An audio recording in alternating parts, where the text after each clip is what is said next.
नमस्कार, good evening. Hindi भाषी भारतवंशी सभी लोगों को मेरी ओर से राम राम। आज मेरा मन हुआ और ये वीडियो खासकर उन लोगों के लिए है, उन अभिभावकों के लिए है जिनके बच्चे किसी भी प्राइवेट संस्थान इंग्लिश मीडियम हिंदी मीडियम में जाते हैं। अभी हाल ही में आजमगढ़ में एक घटना हुई जिसमें श्रेया तिवारी को विद्यालय द्वारा उनकी हत्या कर दी गई और उसको किसी तरह से कोई एक्सीडेंट मानने की ज़रूरत नहीं है, चूँकि वो खुली हत्या है। किसी भी बच्चे की अगर उम्र 18 साल से कम है, उसमें अपने फैसले लेने की क्षमता नहीं होती, जिसको सरकार भी एडल्ट नहीं घोषित करती, जिससे सरकार अपने चुनाव में वोट नहीं लेती। ऐसे बच्चों के साथ विद्यालय ने जिस तरह के कृत्य किया, उसको जो कुछ भी उसके पास अनैतिक सामान मिला भी है, अगर कोई वस्तु मिली भी है, लोग कहते हैं कि मिला है, लेकिन अगर मिला भी है तो ये सच्चाई है कि उसको क्लास क्लास में हर एक जगह उसको घुमाने की ज़रूरत नहीं थी। विद्यालय को अच्छी काउंसलिंग करने की ज़रूरत थी, उनके अध्यापकों को प्रशिक्षण की ज़रूरत थी। उनको ये पता होना चाहिए कि अगर बच्चों के अंदर कुछ एडिशनल एक्टिविटीज़ हैं तो उनको काउंसलिंग के थ्रू आज की नई शिक्षा नीति 2005 के अंतर्गत कैसे उनको प्रशिक्षित किया जाए, कैसे उनको सही मार्गदर्शन दिया जाए। उनके अभिभावकों को बुलाया जाता। बच्ची के साथ इस तरह का क्रूरतापूर्ण व्यवहार करने का अधिकार किसी भी विद्यालय के अध्यापक को तो नहीं है। बच्चे का अपना IQ लेवल है कि वो पढ़ने में कैसा है और कैसा नहीं है। हम अगर फीस अफोर्ड कर सकते हैं, कर रहे हैं, तो आपका भी नैतिक दायित्व तो बनता है कि अभिभावकों को उतना जोड़ लिया जाए जितनी उनके साथ ज़रूरत है। बच्चे को जन्म दिया है अभिभावकों ने, जितना बेहतर उसकी माँ एक बच्ची को जान सकती है, उसका पिता एक बच्ची को जान सकता है, उतना बेहतर एक अध्यापक नहीं जान सकता। अध्यापक सिर्फ उसके शैक्षणिक स्तर को जान सकता, उसके मानसिक, उसके सामाजिक, उसके किसी भी अन्य स्तर को विद्यालय नहीं जान सकता है। इस तरह से विद्यालयों द्वारा जो कुकृत्य किया गया, बच्ची की हत्या की गई है, उसके लिए उनको कड़ी निंदा की जानी चाहिए और उनको कड़ी सज़ा दी जानी चाहिए। इवन विद्यालय बंद कर देना चाहिए। ऐसे लोगों को विद्यालय चलाने का, ऐसे प्रबंधन को विद्यालय चलाने का कोई अधिकार नहीं होना चाहिए। समाज को आगे आना चाहिए, बढ़ चढ़ के हिस्सा लेना चाहिए। ऐसे लोगों को सज़ा दिलानी चाहिए। उस बच्ची की मौत को तो वापस नहीं लिया जा सकता, लेकिन ऐसे प्रबंधन को बंद कर देना चाहिए जहाँ से वो साल में करोड़ों रुपया पैदा कर रहे हैं। उनकी जब इनकम ख़त्म होगी तो उनको समझ में आएगा कि प्रशिक्षित अध्यापक, ट्रेंड अध्यापक की ज़रूरत क्यों पड़ती है। एक अध्यापक जब ट्रेनिंग लेता है, B.Ed करता है, BTC करता है, तो उसको ऐसे पेडागोगी सब्जेक्ट को पढ़ाया जाता है जिसमें किसी की काउंसलिंग, किसी को कैसे उसके मानसिक लेवल को जानना है, उसको किस तरह की शिक्षा देनी है। वो जब टीचर ट्रेंड नहीं होगा तो ऐसे अध्यापक चाहे जितना अच्छा पढ़ाते हों, उनके पास ये स्तर नहीं होता है कि वो बच्चों को किस तरह से समझ सकें। मुझे बड़ा आक्रोश है, मैं गुस्से में बोल रहा हूँ। मुझे लग रहा है कि मेरे अंदर मेरे भाव थोड़े गलत हैं, लेकिन मैं सभी अभिभावकों से हाथ जोड़ के निवेदन करना चाहता हूँ कि जब तक आप सब जागरूक नहीं होंगे तब तक ये विद्यालय वाले समझना नहीं चाहेंगे। सच ये है कि विद्यालय के प्रबंधन से जुड़े हुए जितने भी अध्यापक हैं, वो अपने परिवार के जीविकोपार्जन के चक्कर में उस प्रबंधन की कठपुतली होते हैं।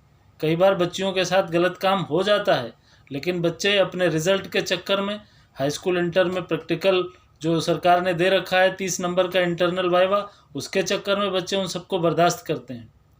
ये सच है, इसमें कोई बड़ी बात नहीं है। और मैं तो ये देखता हूँ कि विद्यालयों की जो फीस है वो दिन दुगने रात चौगुने विद्यालय प्रबंधन बढ़ रहे हैं।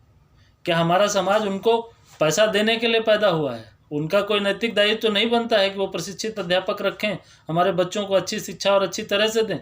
विद्यालय में जब भी कभी पेरेंट्स मीटिंग बुला के होती है तो वो ये कह देते हैं कि बच्चा आपका परफॉर्म नहीं कर रहा है, आपकी जिम्मेदारी है कि आप घर पे देखें। हमको अगर घर ही में देखना था तो हम विद्यालय में क्यों भेजते? इतनी ज़्यादा फीस ले रहे हो, 3-3, 4-4 हज़ार, 5-5 हज़ार रुपये फीस लेते हो महीने की, तो आपकी जिम्मेदारी नहीं बनती है कि अगर बच्चा कमज़ोर है, उसका एजुकेशन स्टैंडर्ड ठीक नहीं है, तो उसको एडिशनल क्लासें ओवर टाइम रोक के गार्जियंस की प्रेजेंस में, गार्जियंस की परमिशन के साथ उनको प्रशिक्षण दिया जाए, शिक्षण दिया जाए। आपके अध्यापकों की ड्यूटी नहीं बनती है जिनको आप तनख्वाह देते हो। लेकिन नहीं, आप लोगों का काम है, सिर्फ प्रबंधन का काम है पैसा वसूलना। उनको बच्चों के स्तर से तो कोई मतलब नहीं, उनको रिजल्ट से कोई लेना देना नहीं।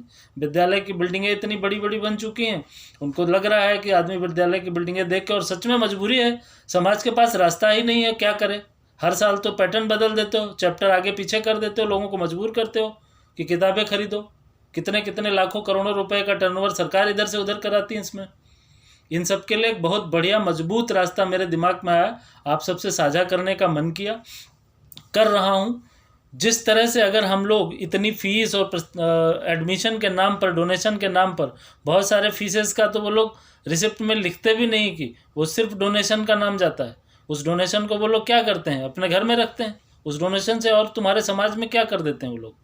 कहीं पता चलता हो कि किसी अस्पताल में वो किसी मरीज को अगर किसी दिन ब्लड डोनेट करके आया हो प्रबंधन या विद्यालय के टीचर, कभी कुछ नहीं करते कोई सामाजिक काम। और विद्यालय के अध्यापक भी मजबूर हैं, उनको भी परिवार पालना है, वो लोग बेचारे लगे रहते हैं। लेकिन ये जो प्रबंधन है वो समझ लो समाज की खाल उधेड़ रहा है।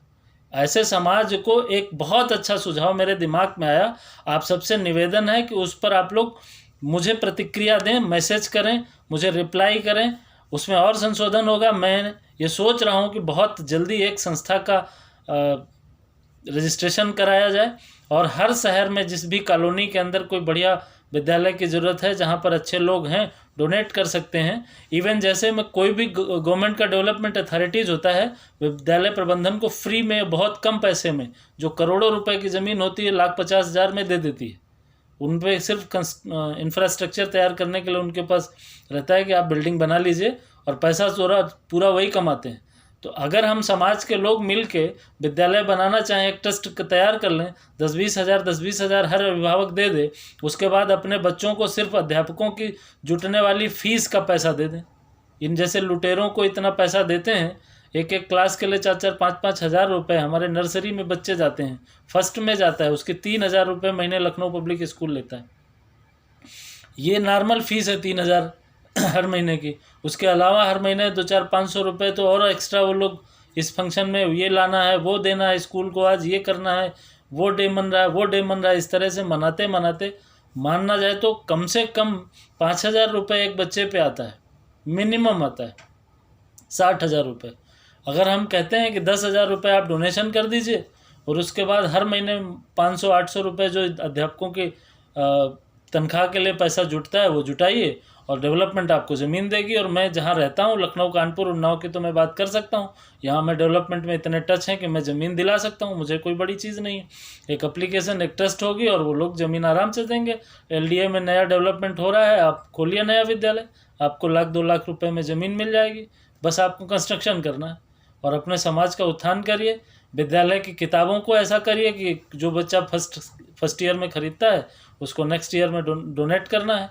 उसके लिए आधा पैसा समाज लगा के उसको, या जो लड़का ले रहा है उसको आधे पैसे दे के उसको अगली किताबें खरीदने के लिए व्यवस्थित करे, सहयोग करे। इस तरह से करके समाज को आगे बढ़ाया जा सकता है। नहीं तो ये शिक्षा माफिया समाज को उधेड़े दे रहे हैं, खाल उतारे ले रहे हैं। अगर एक मध्यम वर्गीय परिवार को इंग्लिश मीडियम विद्यालय में पढ़ाना पड़ जाए, Lucknow public school, Delhi public school, तो उनमें से पढ़ाने के लिए आदमी की औकात नहीं है। साल भर की कमाई नहीं मिलती है इंडस्ट्रीज़ में काम करने वाले लेबर को, जितनी वो लोग तनख्वाह लेते हैं, फीस लेते हैं, सॉरी। तो इस तरह से हर आदमी को समझना चाहिए। और मेरे इस सब्जेक्ट पे आप लोगों का जवाब मुझे चाहिए। और हम अगर श्रेया पे बात करें तो 2 मिनट का मौन रख के आप सब भी उसकी आत्मा को शांति के लिए प्रार्थना करिएगा, और वो दिन आपके बच्चों के साथ ना आए। इवन मैंने इतनी सारी न्यूज़ देखी, आजमगढ़ का एक विद्यालय का नाम नहीं आ रहा। मैं बहुत सर्च करने के बाद इंटरनेट में रानी का सराय क्षेत्र है जिसमें चिल्ड्रन गर्ल्स कॉलेज लिखा हुआ है, जबकि उसका सच्चाई में चिल्ड्रन गर्ल्स कॉलेज नहीं है, उसका नाम कुछ और है, लेकिन नाम तक हाइड किया जा रहा है। और सबसे बड़ी बात, तो सबसे दुख की बात, कि विद्यालय पूरे प्रदेश के माफिया आज दिनांक 8 अगस्त को उन लोगों ने पूरे विद्यालय बंद करके ये प्रदर्शन करना चाहा, हम लोगों के मुंह पे तमाचा मारना चाहा कि देखो हमने बंद कर दिया, और उस व्यक्ति को फंसाया जा रहा है, उस अध्यापिका को, जबकि वो अध्यापिका बहुत ही गंदी है, वो बहुत गंदी है, वो बच्चियों के साथ बहुत गंदे तरीके से बात करती है।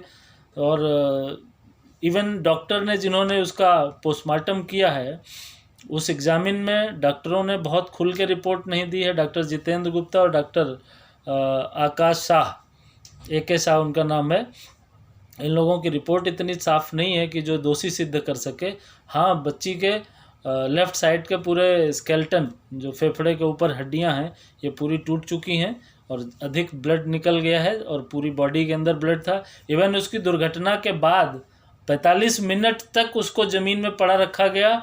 सबसे पहले उन लोगों ने प्रायोरिटी लिया कि उस ज़मीन पे पड़ा हुआ ब्लड साफ़ हो जाए, बच्ची को अस्पताल ले जाने के लिए गाड़ी नहीं रखी उन लोगों ने। गाड़ी तो है, बस चलती हैं, छोटी छोटी बड़ी बड़ी गाड़ियाँ चलती हैं। उस बच्ची के साथ पिछले महीने भी एक घटना हुई कि उनका गरीब परिवार था, उन लोगों ने बस की फ़ीस अफोर्ड नहीं कर पाए तो बच्ची को प्रताड़ित करते थे, स्कूल नहीं आने देते थे, तो बेचारी टेम्पो से आने लगी। अब उनको लगा कि सारे बच्चे टेम्पो से आने लगेंगे तो हमारा ये बिज़नेस बंद हो जाएगा जो करोड़ों रुपए की बसें खरीद ली। अब बच्ची के साथ दुर्घटना हो गई तो उसको अस्पताल नहीं ले गए, गाड़ियाँ खड़ी थी। स्कूटी से किसी अध्यापक के वो बच्ची डेड बॉडी